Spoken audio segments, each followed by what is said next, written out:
Alors, j'espère que vous allez bien. On va continuer et terminer un programme de notre cours de physique semi-niveau terminal. OK? Donc, on part pour le dernier chapitre de la chimie, le chapitre 9, acide carboxylique, estérification, hydrolyse et la saponification. Donc, c'est aussi le dernier chapitre du programme. Et donc, c'est le dernier chapitre même de tous les cours qu'on a fait depuis le début. Et je pense que ce chapitre n'est pas trop long. Donc, voici le contenu. Donc, on va voir d'abord acide carboxylique, après estérification. Estérification, là, ça part avec hydrolyse en même temps. C'est juste la même, comment dire, c'est la même réaction, mais en sens inverse, ça donne hydrolyse. OK? C'est-à-dire hydrolyse et estérification. Ce sont des, pardon, ce sont des réactions inverses, on va dire. Donc, estérification et puis hydrolyse, là, ça sera les mêmes points. Point numéro 2. Après, saponification, ça correspond juste à la fabrication des savons. OK? Et puis, un petit essai d'application. Donc, on va essayer de couvrir le tout dans cette vidéo-là. OK? Donc, allons-y pour les acides carboxyliques. Je pense qu'on avait déjà introduit ça un peu dans les chapitres précédents. OK? Donc, acide, parce que et, l'oxydation des alcools, là, ça, pas, ça peut donner euh, un aldéhyde, ok, et ça peut passer, donner un acide carboxylique, ce qu'on a vu dans le chapitre précédent. Ok. Donc, ici, on va parler à proprement dit des acides carboxyliques. Définition. Donc, les acides carboxyliques là, sont des composés organiques qui possèdent dans leur structure le groupe carboxyle, COH. Voyez, par exemple, à titre d'exemple, si on prend les alcools, et c'est le groupe OH, le groupe hydroxyle. OK? Donc, pour les acides carboxyliques, comment reconnaître s'il s'agit d'un acide carboxylique? C'est ce groupe-là. OK? Donc, ici, là, il y a quelque chose qui va se coller. Il y a R qui va se coller là-bas. Vous voyez? Lié à un radical R. Donc, je suppose que vous connaissez ce qui veut dire radical R. Ce sont juste des groupes d'alkyles. CH3, CHD, CHD, ainsi de suite. C'est ça, voilà. C'est ça qui est R. Donc, lié à ça. Donc, nous, on va donc faire garder l'œil sur ce groupe-là pour pouvoir identifier s'il s'agit donc d'un acide carboxylique ou pas. Donc, voici en général la formule, comment ça va se présenter. Par contre, ça, c'est pas la formule générale, hein. OK? On va voir la formule générale. Donc, le groupe carboxyle, là, donc si on prend la molécule, normalement, c'est plat. C'est plat. Et puis, l'angle entre l'angle que ça forme, les liaisons là, c'est 180 degrés environ. Tout ça, c'est des informations. Donc, le carbone fonctionnel est lié à un groupe alkyle. OK? Donc, ça, c'est le carbone fonctionnel. Voilà, lié à un groupe alkyle. Donc, l'acide, c'est un exemple, hein. Quand, quand le carbone fonctionnel là, OK? C'est celui-là, le carbone fonctionnel. Quand le carbone fonctionnel là, est lié à un seul groupe alkyle, est-ce que vous comprenez la signification de ça? Ça veut dire qu'il n'y a pas un autre qui est là. Vous savez que le carbone, ça peut faire jusqu'à 4 liaisons, non? On est d'accord. OK? Donc, quand c'est un seul groupe, on va dire que l'acide là est un acide aliphatique. Donc, voici la formule générale en ce moment. CN, H2N, TOOD. Voici la formule générale. Pour les acides carboxyliques, aliphatiques. Aliphatique, ça veut dire que les groupes fonctionnels, le carbone fonctionnel, là, ce carbone-là, est lié à un seul groupe alkyle. Donc, vous aurez comme ça, comme formule générale. D'accord? Si le carbone fonctionnel là, est lié à un atome de carbone appartenant à un cycle aromatique, on va voir tout de suite c'est quoi un cycle aromatique. Peut-être pas tout de suite, mais vers la fin. C'est un cycle, c'est des atomes de carbone qui sont liés entre eux jusqu'à ça fait une courbure comme ça, jusqu'à ça va se refermer. Ok. Et puis il y a un bout là où notre groupe fonctionnel est lié. J'ai pas un exemple ici. Donc, en ce moment-là, on va parler de l'acide aromatique. En ce moment, l'acide est dit aromatique. OK? L'acide est dit aromatique. Bon, je vais aller vous montrer aromatique là. Et, euh, ici,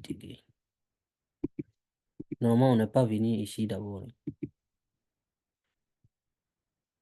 Tout ça là, c'est encore.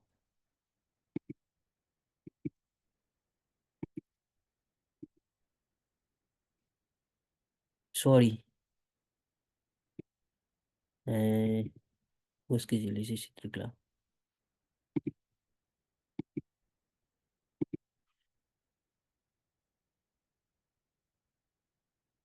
Donc, voici un exemple. Vous voyez?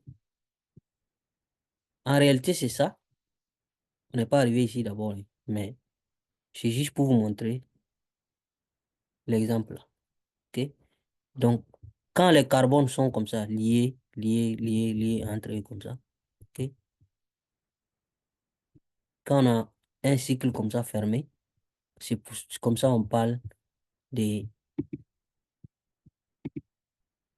ici là, cycle aromatique, ok, cycle, voilà. Donc, à ce moment, on va parler d'acide aromatique, ok.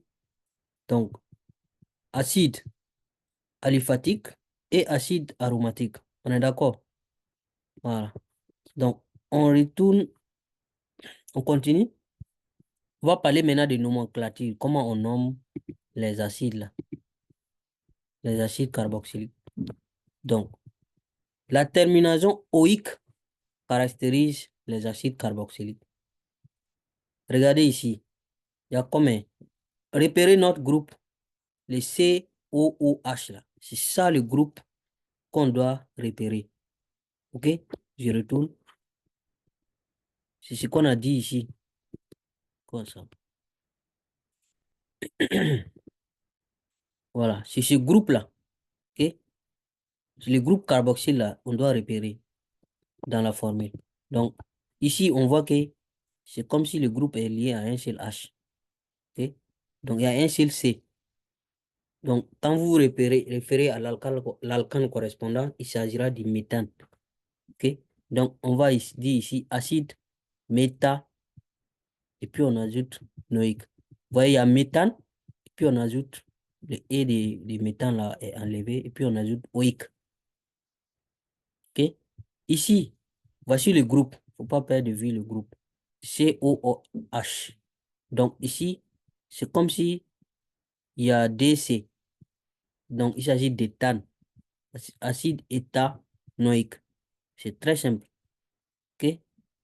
Donc, souvent, on a ça. Celui-là qui fait l'exception. Acide benzoïque. Donc, le nom souvent est changé. OK? Là, c'est acide méthylpropanoïque. Est-ce que vous voyez ce qui est entre parenthèses ici? Ça veut dire tout simplement c'est un groupe méthyle. Normalement, il devait être au-dessus, comme ça. OK? Le groupe là. Mais comme c'est une formule semi-développée, on met ça entre parenthèses comme ça. Si on doit écrire cette formule en formule développée, vous devez écrire la chaîne carbonée va être C, C, C ici, COH, pardon. Et il y a un C qui va me... Ce C là va être au-dessus ou en bas de celui-là. Donc c'est un méthyle, c'est un groupe méthyle. C'est pour cela qu'on a méthyle. Donc on compte 3 carbones. Un, 2, et puis celui-là. C'est pour cela qu'on a propane, propanoïque. Maintenant, comme il y a le groupe méthyle, on met méthyle propanoïque. Donc c'est pour cela que j'ai dit les étapes qu'on a utilisées dans la nomination des alcools là, tenez compte toujours de ça ici. La chaîne carbonée, comment numéroter, comment donner les groupes alkyl là, ok? Étape par étape, ça marche ici aussi, ok? Donc, ici, on a un groupe méthyle, donc c'est pour cela qu'on a méthylpropanoïque. Au niveau des alcools, c'est ol. Au niveau des acides carboxyliques, c'est oïque qu'on va ajouter, ok? Ici, là, on n'en a pas besoin. Vous voyez qu'au niveau des alcools, là, on a besoin d'ajouter un ol, ou bien deux ol, ou bien trois ol. Parce que tout simplement, les groupes hydroxyle, là, au niveau des alcools, là, le groupe fonctionnel OH, là, peut se positionner sur plusieurs carbones en même temps. Alors qu'ici, là, le groupe, là, est toujours à la fin. Toujours à la fin. Donc, on n'a pas besoin de préciser que c'est deux ol ou trois ol. C'est toujours un ol. Donc, on n'a pas besoin de... C'est toujours euh, la première position. Donc, on n'a pas besoin de préciser, mettre tiret ici, mettre D OIC, 23 OIC. Non, on n'a pas besoin de ça. Donc, éthanoïque. Les propriétés maintenant, les premiers termes des acides carboxyliques, c'est-à-dire les acides qui ont les carbones, le nombre d'atomes de carbone n'est pas élevé, par exemple. Donc, premier terme des acides carboxyliques là, sont liquides à la température ordinaire, c'est-à-dire à 25 degrés. C'est du liquide, ok? Donc, et ces acides-là sont très solubles dans l'eau. Si vous mettez dans l'eau, ça peut se dissoudre facilement. Donc, on a celui-là qu'on vient de voir et l'acide méthanoïque, ok? Et l'acide éthanoïque. Vous voyez ici, c'est un seul C. Ici, c'est deux C, des atomes de carbone. Voilà. Donc, par contre, quand on part à un nombre d'atomes de carbone plus élevé, par exemple N supérieur à 4, ok, nombre d'atomes plus élevé, là, on a des acides, mais qui sont solides. Vous pouvez tenir dans la main. Ok? C'est des acides solides, mais ils ne sont pas solubles dans l'eau non plus. Insolubles dans l'eau. Ok? Par exemple, on a celui-là, l'acide stéraïque, ça c'est C17 par exemple. Et puis, un autre C ici. Donc, ça fait 18 atomes de carbone. C'est supérieur à 4. Et la température d'ébullition élevée là est liée au fait, est liée, est due aux nombreuses liaisons hydrogènes que ces acides-là possèdent. C'est pour ça que la température d'ébullition là est élevée. Donc, toujours propriété des acides. Les acides carboxyliques sont des acides faibles. Acides faibles, base forte, là, on a vu, hein. Donc, ça veut dire que la réaction n'est pas totale quand on met dans la solution. Donc, vous voyez, quand vous mettez dans l'eau, pardon, l'acide carboxylique, là, voilà, donne ce ion-là, qui est une base. OK? Donc, la réaction est réversible facilement. Vous voyez la double flèche. Donc, cet ion-là est appelé ion carboxylate. Vous voyez? Donc, c'est des acides faibles, ce pas des acides forts. Donc, les acides carboxyliques, là, sont pour la plupart, ont pour la plupart des pKa voisins de 4 à 5. Les pKa, le couple acide-base, le pKa du couple acide-base est autour de 4 et 5. Mais cela peut être changé par la présence d'atomes de chlore, ok? ça peut modifier sensiblement la force de l'acide. On passe maintenant, pour les acides, c'est fini comme ça, hein. Voilà. Retenez la formule et il y a si le carbone fonctionnel est lié à un groupe alkyle, il y a un nom. Si c'est un groupe aromatique, voilà, il y a un nom. Acide aromatique. OK? C'est pas compliqué, je pense. Donc, on passe à estérification et hydrolyse. Donc, c'est des phénomènes qui sont un peu inverses. OK? Ça, c'est acide benzoïque qu'on vient de voir et tout de suite. OK? Donc, estérification et hydrolyse. Définition. L'estérification, là, est une réaction entre un acide carboxylique et un alcool. Alcool, on a vu dans les chapitres, et peut-être les chapitres, là, ça devait être chapitre 9, hein. C'est pas chapitre 8 ici. OK? Là, ça devait être chapitre 9. Je vais changer ça pour ne pas embrouiller les gens. On a vu les alcools depuis le chapitre 7. Voilà, c'est modifié, chapitre 9. Donc, chapitre 7 de la chimie, c'était les alcools. OK? Et acide carboxylique, on vient juste de voir dans la première section de ce chapitre-là. OK? Donc, c'est la réaction entre les deux qui donne, qui est l'estérification. Et estérification là, ça fournit l'ester, un produit appelé de l'ester. OK? Et puis de l'eau. Donc, l'hydrolyse là, d'un ester, vous voyez, on a dit l'hydrolyse d'un ester. L'ester qui est issu de cette estérification-là, OK?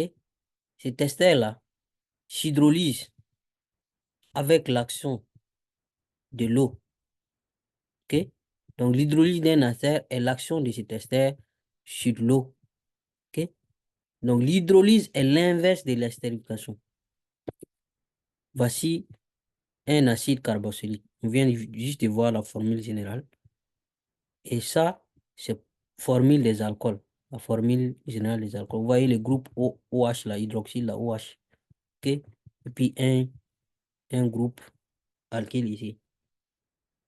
Donc, l'action entre les deux va donner ça, ce produit-là qu'on appelle un ester. Ce qui se passe, c'est quoi? Vous voyez le H qui est là et vous voyez le R prime qui est là. C'est comme s'ils vont échanger de position, tout simplement. Vous voyez? Le H qui est là va rejoindre le OH ici, là, ça va former H2O. Et le R prime qui est là va remplacer ce H là. Ça va faire donc RCOO-R. Donc ça, c'est un ester. Donc si vous partez dans ce sens, de gauche vers la droite, c'est estérification. Si vous partez de la droite vers la gauche, c'est l'hydrolyse. OK? Donc il y aura un moment où ça va s'équilibrer. Donc si vous commencez la réaction, ça va produire des... C'est comme si ça part dans les deux sens. OK? Les deux réactions, ça se produit en même temps. Ça se produit en même temps dans les deux sens, jusqu'à arriver à un moment où ça va s'arrêter, ça va s'équilibrer.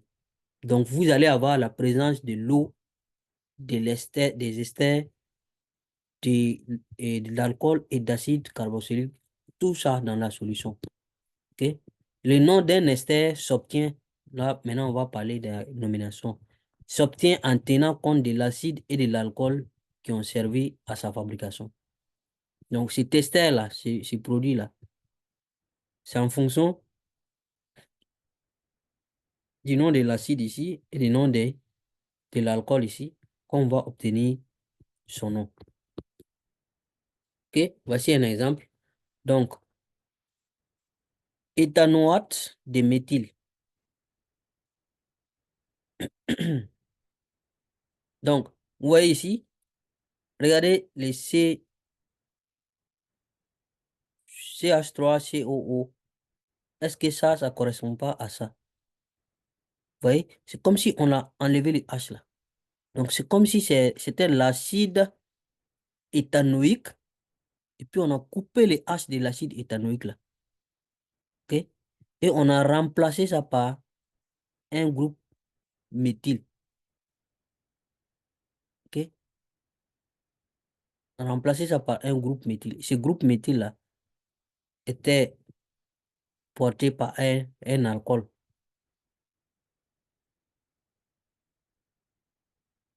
Donc, ici là, on va obtenir donc éthanoate de méthyle.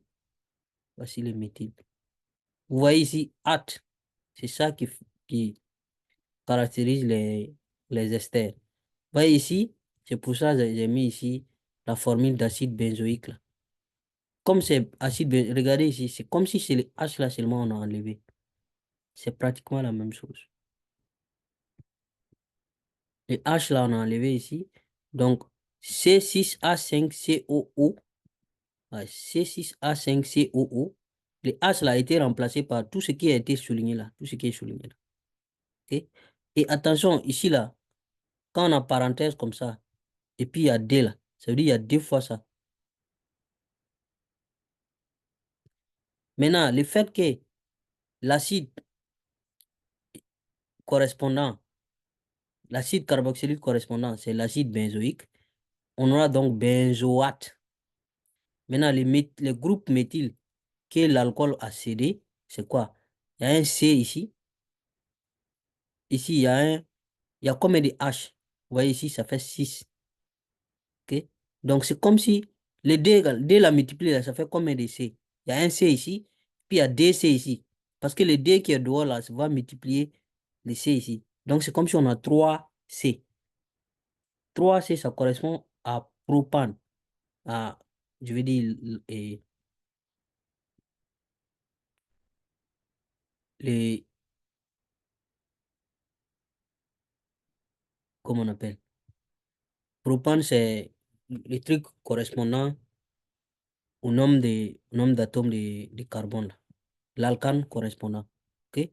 Mais comme c'est alkyle là, ça va être propyle. OK? Vous voyez, c'est pour ça qu'on a propyle ici. Iso, parce qu'il y a deux fois. Vous voyez ici, CH3 là. C'est comme si c'est deux fois. OK? Un ici, un autre ici. C'est comme si on a deux fois. Donc, le C qui est là sera lié à un H. Attention, les deux O là, il y a un O qui aura double liaison ici, hein. Donc, un O va se lier au C. Le C là va avoir une liaison à un O, une liaison à CH et deux liaisons au CH3. Un CH3 ici en haut, un CH3 ici en bas. Donc, c'est pour cela que c'est isopropyl. OK? Caractéristiques de l'ester. Donc, l'estérification, là, tout comme l'hydrolyse, est une réaction qui est lente. J'ai mis l'équation là ici. Dans ce sens, c'est estérification. Dans ce sens, c'est hydrolyse. Donc, c'est lent.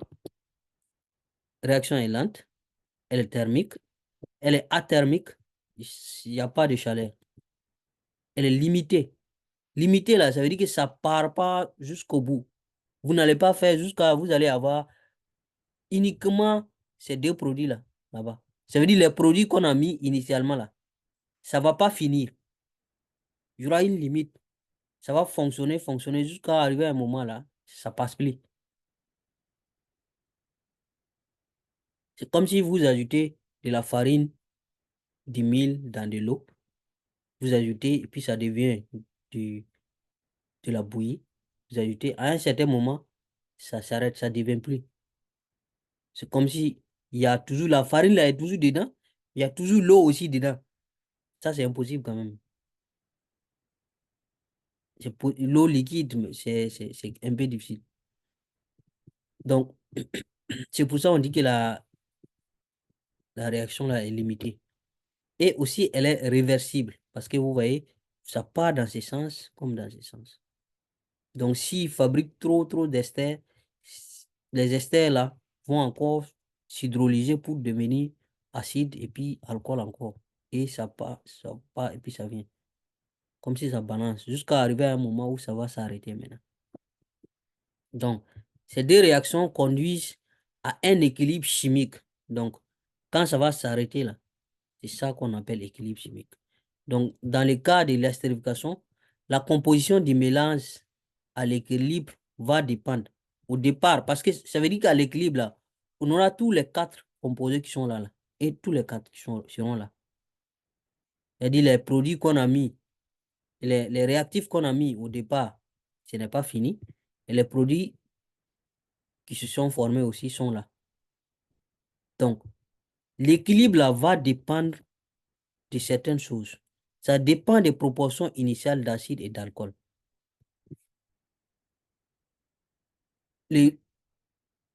La quantité d'alcool et la quantité d'alcool ici et quantité d'acide qu'on a mis au départ, là. Si ce n'est pas proportionnel, ça va jouer sur l'équilibre. OK? L'élimination éventuelle de l'un des produits. Si par exemple, ça fabrique de l'ester, ça fabrique de l'eau. Si vous enlevez l'eau là, par exemple, ça va augmenter dans ce sens-là, dans le sens, dans ce sens, de gauche vers la droite. Si vous éliminez l'eau, ou bien si vous éliminez, en tout cas, un des produits, les vides que vous avez créés là, vous avez laissé là, ça va aller dans ce sens pour combler ces vides-là. C'est ce que ça veut dire. Et aussi de la nature de l'alcool. Parce que l'alcool, là, on a vu qu'il y a alcool primaire, alcool secondaire, alcool tertiaire. Donc, chapitre 7, hein, ça va dépendre aussi, la nature de l'alcool aussi va jouer. OK? Donc, voici un tableau. On va parler de ce tableau-là tout de suite.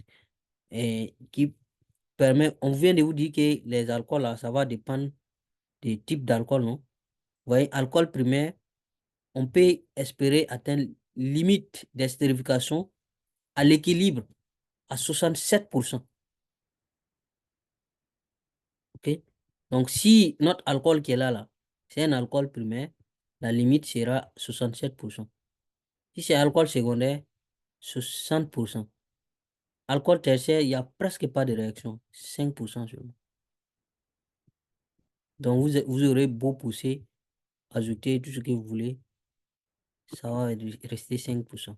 Moins que vous éliminez un des produits. Caractéristiques de l'estérification. Donc, limite d'estérification des différentes classes d'alcool. C'est ce qu'on vient de voir, ce que je viens de dire. OK? Différentes classes, et voici les limites. Donc, l'équilibre se déplace vers la droite. La droite, c'est ici, hein. OK? Ce côté-là. Sens d'estérification, quand on élimine l'un des produits, l'ester ou l'eau. On a déjà vu ça. Ça, c'est juste une répétition. Donc, si vous éliminez ça, une réaction entre ces deux-là va se produire encore pour produire plus. Ce que vous avez éliminé là, la réaction va se passer pour produire plus ce que vous avez éliminé là, pour remplacer. OK? Si on ajoute aussi une substance, c'est-à-dire ici, si vous ajoutez alcool ou bien acide, si vous ajoutez un peu plus, le système va évoluer pour consommer ce que vous avez ajouté là. Ça va évoluer pour consommer ce que vous avez ajouté. Si vous éliminez un produit, oh, ça c'est à peu près ce qui est dit ici là. Si vous éliminez, le système va évoluer pour restituer et ce produit-là. On dit ici c'est la loi de Lenz.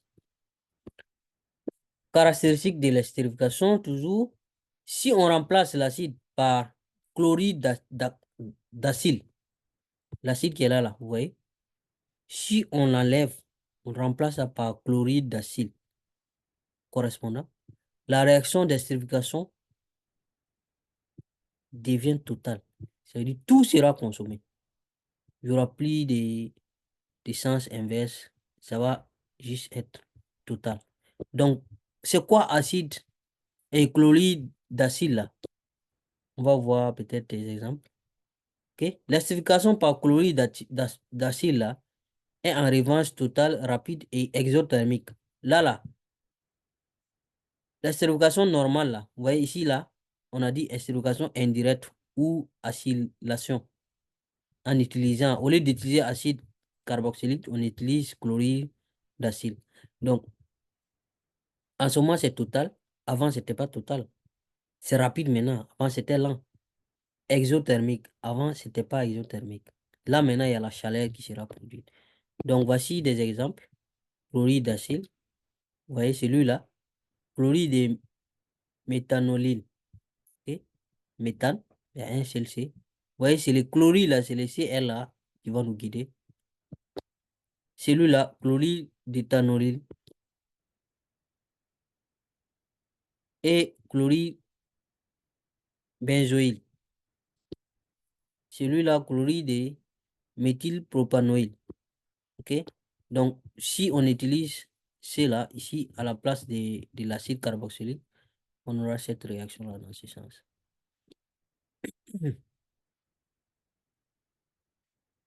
Ici, voici. Donc, on a parlé tout de suite. Vous voyez, 5%. Le tableau qu'on a vu tout de suite là, 5%, quand il s'agit d'un alcool tertiaire. Alcool primaire, on a 67%. Alcool secondaire, 60%. Donc, vous voyez la courbe là, ici, les graphes, là, c'est le temps en abscisse. Et là, c'est le pourcentage. OK? Le pourcentage en termes d'estérification d'ester. Voilà. Donc, ici, par contre, on montre un peu l'équilibre. Vous voyez? Cette courbe bleue là, c'est l'estérification. Donc, c'est dans ce sens. La courbe orange, la courbe rose, c'est l'autre sens opposé. Ça, c'est hydrolyse. OK? Donc, ils vont venir se rencontrer ici. Vous voyez? Là, il y a ces 0,6 est là, 0,7 est là. Donc, c'est comme si on a un alcool primaire, donc 0,67. Vous voyez? C'est comme si on a cette courbe-là. C'est là, alcool primaire. Alcool de classe 1. Donc, vous voyez la courbe bleue. En même temps, il y a l'autre sens aussi, et l'estérification. Donc, ça veut dire que l'estérification, là, vous allez faire donc 67%. Si vous enlevez 100% dans 67, et 67% dans 100%, qu'est-ce qui va rester? Ok. Vous allez voir, ça fait dans les 33%. Donc, ici, la réaction d'estérification là, peut être accélérée. Vous pouvez augmenter cette réaction. Accélérer. On n'a pas dit qu'on va bouger l'équilibre, hein. Parce qu'on a dit que c'est une réaction qui est lente et qui n'est pas totale et qui n'est pas exothermique. Mais on peut accélérer la réaction. On peut faire pour que ça soit plus vite en chauffant. Il faut élever la température et puis ça va aller plus vite. Si vous ajoutez aussi un catalyseur, par exemple ici, des ions H3O+, ça augmente aussi et la vitesse de la réaction. OK? Par contre, les deux opérations, les deux actions qu'on a dit ici, là, chauffage ou même catalyse, là, ça augmente la vitesse, ça accélère la réaction. L'équilibre là est atteint, c'est-à-dire si c'était 67% alcool primaire, 67% est atteint. OK? Mais ça ne change pas la composition. Ça reste toujours le même équilibre. C'est juste la vitesse que ça va augmenter, ça va changer. OK? Donc là, on va parler des rendements, OK, de la stérification. Rendement de stérification. Donc, si initialement l'alcool et l'acide ne sont pas dans des proportions stéochimiques, stéosymétriques, là, on calcule les rendements avec la plus petite quantité de matière. On va parler donc des réactifs limitants. Donc, si les proportions entre ici l'acide et puis ça, par exemple, si ça devait être 2 acides pour un alcool, 2 moles d'acide pour 1 mole d'alcool, c'est un exemple, hein, ok? Et que vous avez l'acide là est trop, par exemple. Donc, on va se baser sur les plus petits, ok? Voilà. On va se baser sur l'alcool en ce moment. Donc, pour dire que on va utiliser les réactifs limitants. On va se baser sur ça. Donc, on parle des rendements ici.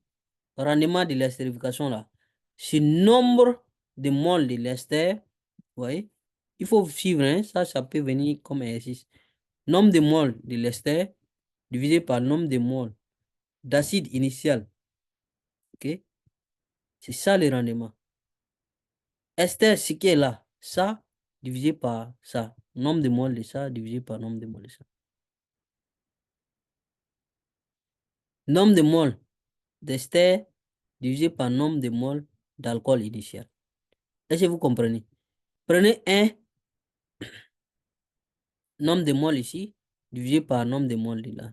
Ou bien encore, c'est égal à nombre de moles de ça divisé par nombre de moles. Par contre, si il y a un produit, il y a un réactif qui est limitant, c'est-à-dire si celui-là est trop, nombre d'acide là, nombre de moles d'acide là est trop élevé par rapport au nombre de moles d'alcool, on se limite, on utilise cette formule. OK? Ici, là, ça suppose que il y a, les proportions là sont respectées ici. Voilà. Si ce n'est pas respecté, vous devez prendre les réactifs limitants pour faire considérer. Si c'est ester, si c'est l'alcool qui est limitant, donc c'est cette formule-là qui sera la bonne. Si c'est l'alcool et si c'est l'acide qui est limitant, prenez cette équation. Par contre, si les proportions sont respectées, donc n'importe quelle équation peut marcher. OK? Bon, on va parler des, des esters particuliers, les corps gras. Un corps gras ou triglycéride est un triester du glycérol. OK? Propan 1, 2, 3, triol. OK? C'est dit c'est un trialcool. Et des acides gras. Les acides gras là, on dit que c'est chaîne linéaire avec le nombre d'atomes de carbone pair et supérieur à 4. Voici un exemple. Donc là, on a glycérol qui est là, OK? Qui est un corps gras donc. Ça, c'est acide gras. Et on obtient glycéride et de l'eau. Donc, glycéride là,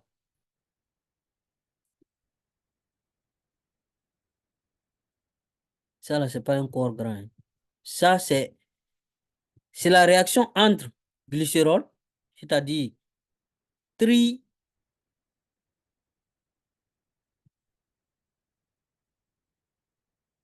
comment on appelle? Un triol, tri-alcool ou quelque chose comme ça. Trois groupes OH, quelque chose comme ça. Vous voyez, il y a un groupe OH ici, il y a un autre groupe OH ici, et un autre groupe OH ici. C'est pour ça qu'on a triol. OK? Donc, parce que quand on a vu les chapitres sur les alcools, là, on a dit qu'il y a des polyols, polyalcool. Et là, c'est triol. Un, 2, 3, triol. Donc, ce glycérol-là, mélangé avec un acide gras, cet acide-là, donne ce qu'on appelle un triester, par exemple. Triester. Donc, qu'on va appeler ici glycéride, OK, plus de l'eau, évidemment. Donc, vous voyez ici, CrCOO. Après, encore, il y a un autre, Cr, j'ai dit Cr, RCOO. Après, ici, RCOO. Vous voyez un autre RCOO. Donc, ça fait triester. C'est comme si c'est trois esters. Ok? Corps gras. Saponification. Fabrication de savon. Donc, la saponification, là, est la réaction chimique qui conduit à la formation d'un savon. Savon de lessive ou savon de vaisselle ou savon de douche. Ok? Elle engage un alcool et un acide gras. Acide gras, on vient juste de voir acide gras. Ok? Schéma général de saponification, là. Acide gras, là, je vais retourner pour vous montrer encore. Voici acide gras ici. Vous voyez? On a dit chaîne linéaire avec le nombre d'atomes de carbone pair est supérieur à 4. Donc, 6, 8, 10, parce qu'on a dit pair. OK? Donc, la saponification, là, utilise un acide gras, un alcool, un acide gras. Donc, c'est comme estérification, mais avec un acide gras. On est d'accord? Donc, le schéma général de saponification, là, c'est ça. Donc, voici, et c'est comme un ester qui est là. Est-ce que vous voyez que ça, là, c'est comme un ester, plus l'ion OH moins, là. Et on obtient ça.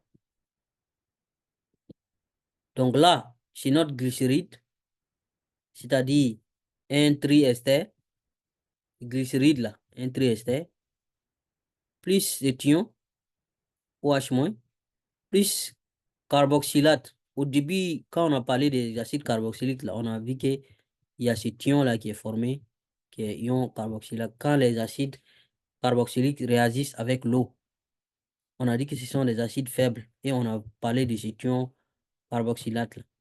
OK? Et le glycérol maintenant. Sorry. Donc, je remets ça ici.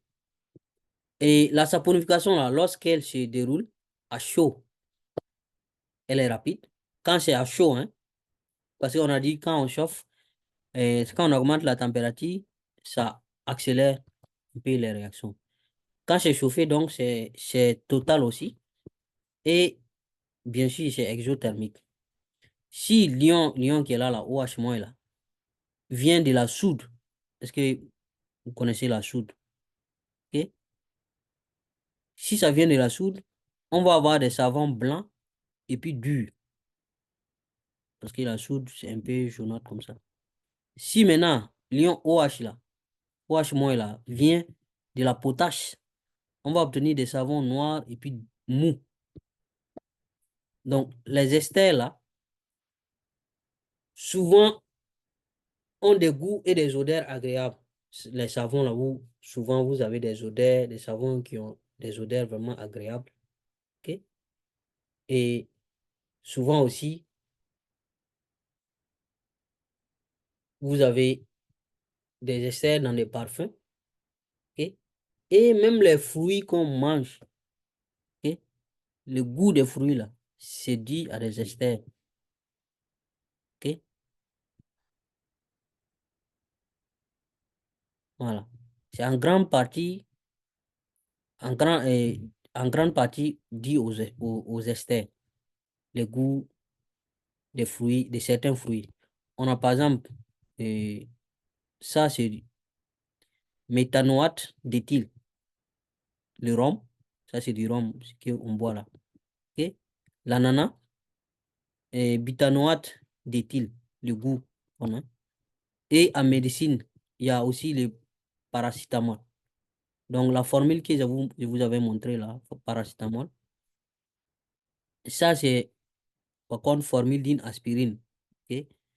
Donc, cette formule d'aspirine là, vous voyez le corps qui est là, cycle qui est là, la aromatique là. Voilà, c'est comme quelque chose comme ça qui est devenu, qu'on a fait ça là.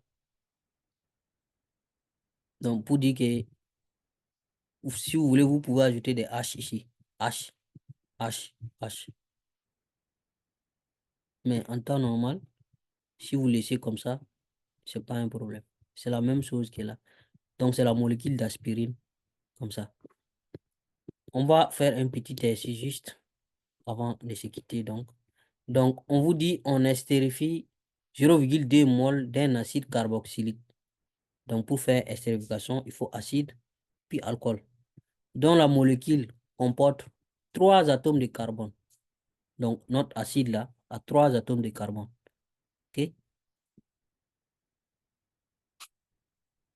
Au bout d'un certain temps, il ne reste plus que 0,15 mol d'acide.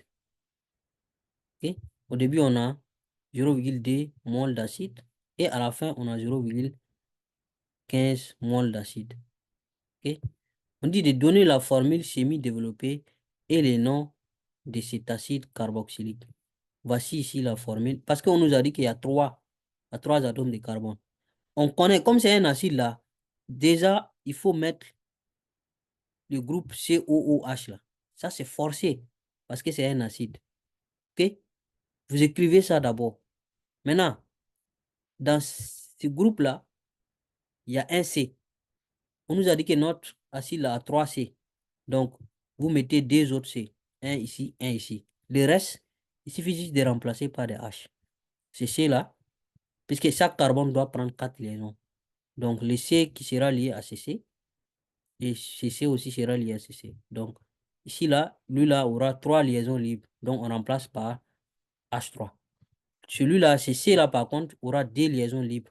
Parce qu'il va se lier à CC qui est là, et il va se lier à CC qui est là. Donc, il aura 2 autres liaisons possibles, donc HD. Voilà. Donc, comme c'est 3, les noms là, on pouvait même deviner. Donc, comme c'est 3, c'est acide propanoïque. OK? Donc, calculer le rendement de cette estérification. Donc, rendement, vous avez vu la formule, non? On a dit nombre de moles d'ester divisé par le nombre de moles d'acide. OK? Donc, nombre de moles d'ester, là, ça fait nombre de moles d'acide initial moins nombre de moles d'acide restant. C'est ça qui fait que c'est intéressant, en fait. OK? Parce que quand vous avez vu comment on appelle?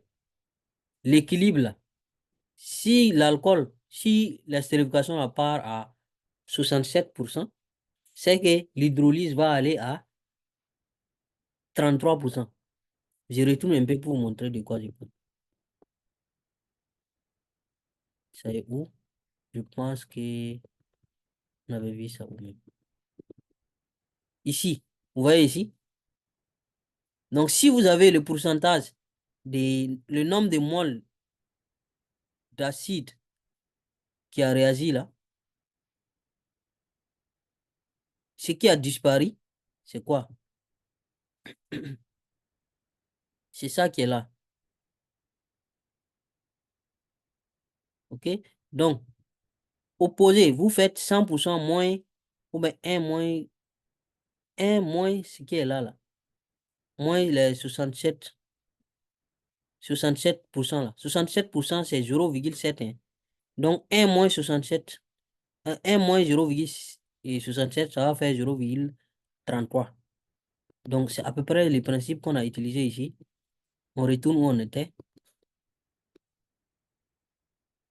Voilà. C'est à peu près les principes qu'on a utilisés ici, là, pour faire donc le nombre initial moins le nombre restant. Ça, c'est pour avoir ce qui a réagi. OK? Parce il y avait initialement 2, 0,2. Et puis, on nous dit que c'est 0,15 qui reste. C'est ça qui reste. Voici, c'est écrit ici, reste. Donc, ça veut dire que c'est 0,05 qui qui ont réagi. Ou bien, voilà. Donc, nombre d'esters qui a été fabriqué là, ça fait nombre d'acides.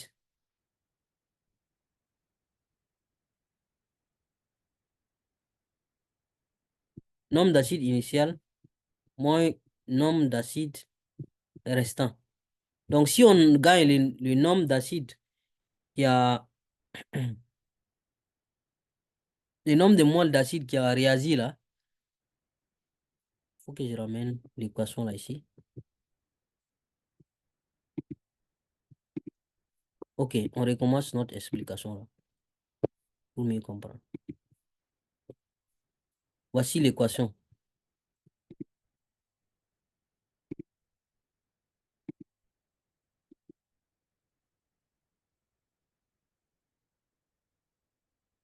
Est-ce que vous voyez ici les coefficients qui sont là, là? Si on a un, un acide va réagir avec une mole d'acide, réagir avec une mole d'alcool pour donner une mole d'ester et une mole d'eau. Tout est 1, 1, 1. C'est ça l'équilibre. Ok? Donc, nous, on a 0,15 mol qui reste. Ça, c'est ce qui reste. C'est pas ce qui a réagi. Donc, pour avoir ce qui a réagi là, on fait le 0,2 moins 0,15. Donc, je pense que ça va faire 0,05. Donc, ça veut dire que c'est 0,05 mol d'acide qui ont réagi. Donc, vous allez avoir même chose ici, 0,05 mol d'acide, 0,05 mol de- d'alcool, 0,05 mol d'ester, 0,05 mol de l'eau. OK? Donc, c'est pour cela ici, on a fait nombre de moles d'ester, là. OK? Nombre de moles d'ester est égal à 0,05 ou bien égal à 0,2 moins 0,15. Mais c'est ça qui fait 0,05. Ou bien, on est d'accord? Maintenant, si vous avez le nombre de moles d'ester, là, vous divisez par le nombre de moles d'acide initial. Nombre de moles d'acide initial, là. Mais c'est ça, 0,2 là, tout simplement. OK? Donc, c'est ça qu'on a fait comme ça. Nombre d'acide restant divisé par nombre d'acide qui a réagi. Mais si vous faites, vous allez voir que vous allez avoir la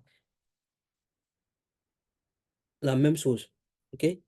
Donc, si vous faites les 0,05 là, et puis vous divisez par 0,2,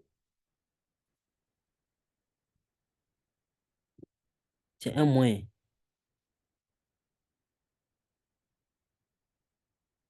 0,05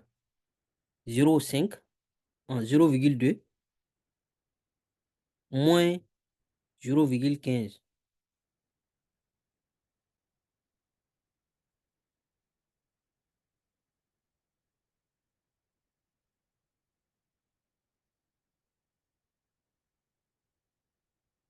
Donc, vous divisez par le nombre d'acide, nombre de moles d'acide initial, qui est 0,2 mol.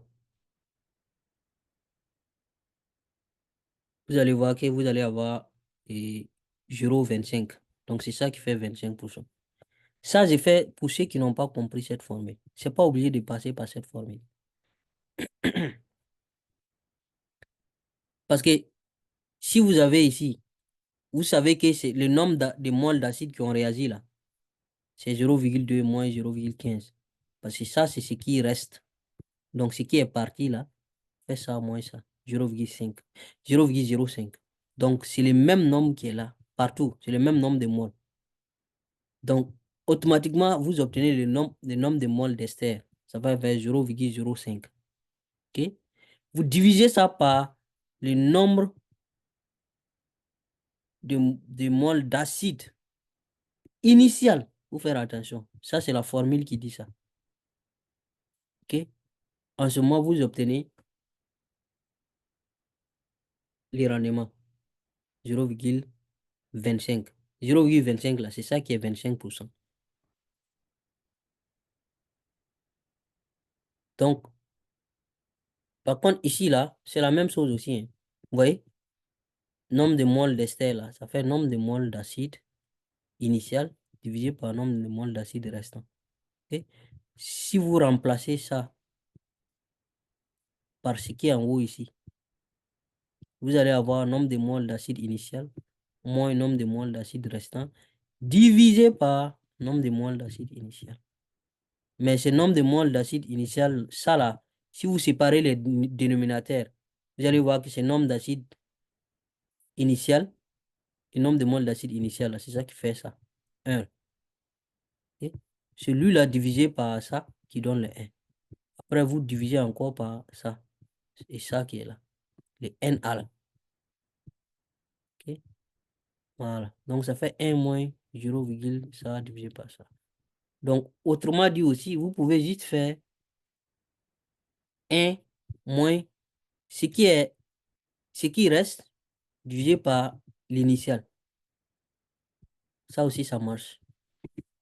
Bon, j'espère que vous avez compris quelque chose. Ça fait la fin, la fin du cours, la fin du programme. Je vous souhaite vraiment bon sens et il faut bosser les anciens sujets d'examen. Ça, c'est la meilleure façon de réussir votre examen de fin d'année. Il faut vous exercer en utilisant les anciens sujets d'examen. Il faut grouiller, faire au moins 10 anciens sujets avant l'examen. C'est ça qui va vous permettre de vous familiariser avec les sujets d'examen. Et arrivé à l'examen, vous allez voir que c'est comme si vous avez déjà croisé ce type d'épreuve, ce type d'exercice. OK? Voilà. Donc, quand vous prenez la feuille d'examen, la feuille de composition, l'épreuve, regardez ce qui est plus facile pour vous. Il ne faut pas perdre le temps sur ce que vous ne connaissez pas. Allez-y directement sur l'exercice que vous maîtrisez. Même si c'est intercalaire, vous allez prendre. Pour sécuriser le nombre de points là-bas. Là, vous allez aller vite si vous connaissez l'exercice. OK? Voilà. Donc, je vous souhaite vraiment le meilleur, bon sens et beaucoup de courage.